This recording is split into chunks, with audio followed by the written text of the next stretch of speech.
सभी भक्तों को मेरा जय श्री कृष्ण, जय श्री राधे। आज मैं आप सभी भक्तों को श्री ठाकुर जी की माखन चोर लीला के बारे में बताना चाहता हूँ।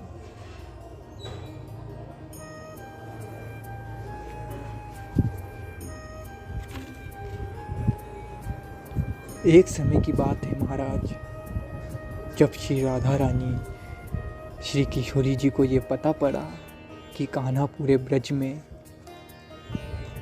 माखन चोर कहलाता है, तो किशोरी जी को महाराज ये बात अच्छी नहीं लगी। उन्हें बहुत बुरा लगा महाराज। उन्होंने कान्हा से आग्रह किया कि आप इस चोरी को छोड़ दो, इसे बंद कर दो। पर महाराज वो नटखट बालक अपनी माँ की ना सुने तो किशोरी जी की कहाँ से सुने वो।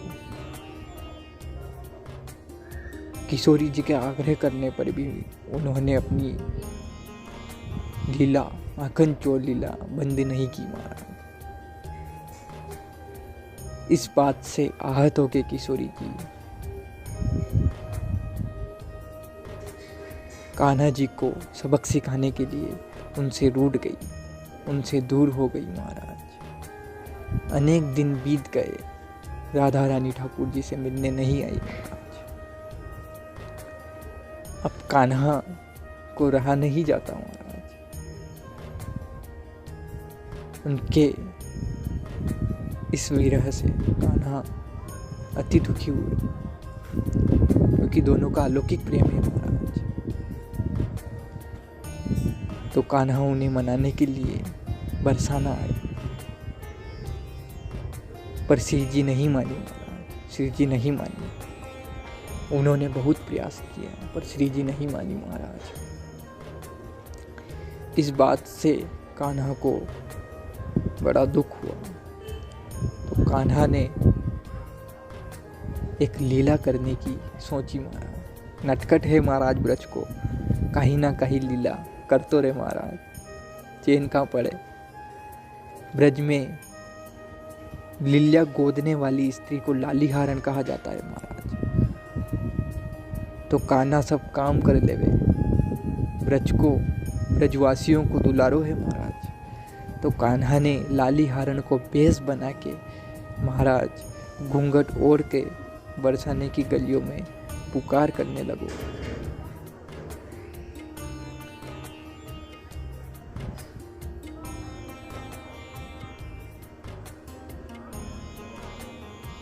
पुकार करने लगे। क्या पुकार है महाराज, आप भी सुने। मैं दूर गांव से आई हूँ, देख तुम्हारी ऊंची अटारी, दीदार की मैं प्यासी, दर्शन दो दरसबान दुलारी।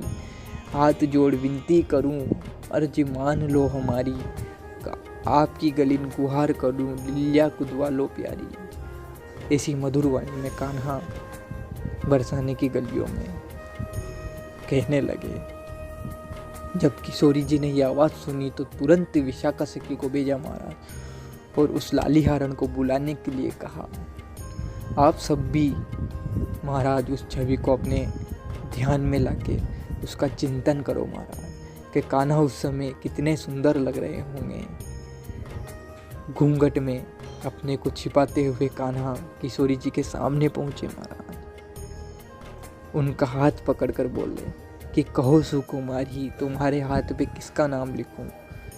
तो किशोरी जी ने उत्तर दिया, केवल हाथ पर नहीं, मुझे तो अंग अंग पर लिल्या गुदवाना है।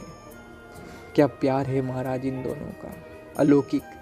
और क्या लिखवाना है किशोरी जी बता रही है महाराज। माथे पे मदन मोहन, पलकों पे पीतांबरधारी, नासिका पे नटवर, कपोलों पे कृष्ण मुरारी, अधरों पे अच्युत, गर्दन पे गोवर्धन धारी, कानों में केशव, भुकुटी पे चार भुजाधारी, छाती पे छलिया और कमर पे कन्हैया, जंघाओं पे जनार्दन, उदर पे उकल बंदैया, गालों पर ग्वाल, नाभि पे नाग नथैया, बाहों पे लिख बनवारी, हथेली पर हलदर के भैया, नखों पे लिख नारायण, पैरों में जग पालनहारी, चरणों में चोर चित का मन में मोर मुकुटधारी, नैनों में तू गोद दे नंद नंदन की सूरत प्यारी, रोम रोम पे लिख दे मेरे रसिया रस बिहारी। महाराज जब ये ठाकुर जी ने सुना तो ठाकुर जी अति प्रसन्न हो चुके थे, अति प्रसन्नचित हो चुके थे ठाकुर जी कि किशोरी जी तो रोम रोम में मेरा नाम लिखवाना चाहती है। तो ठाकुर जी इस खुशी के मारे बोरा गए, कान्हा बोरा गए, उन्हें अपनी सुध नहीं रही महाराज। वो भूल गए कि वो एक लाली हारन के वेश में बरसाना में महल में श्री राधा रानी श्री किशोरी जी के सामने बैठे हैं महाराज। वो खड़े होकर जोर जोर से नाचने लगे।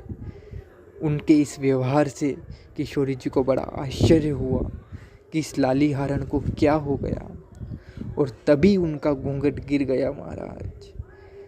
कितना अलौकिक वो रहा होगा महाराज, वो कितनी अलौकिक वो लीला रही होगी। जब ललिता सखी को उनकी सांवरी सूरत का दर्शन हो गया और वो जोर जोर से बोल उठी, अरे ये तो बांके बिहारी है, ये तो कान्हा है किशोरी जी, ये तो कान्हा है किशोरी जी। अपने प्रेम के इजहार पर किशोरी जी बहुत लज्जित हो गई।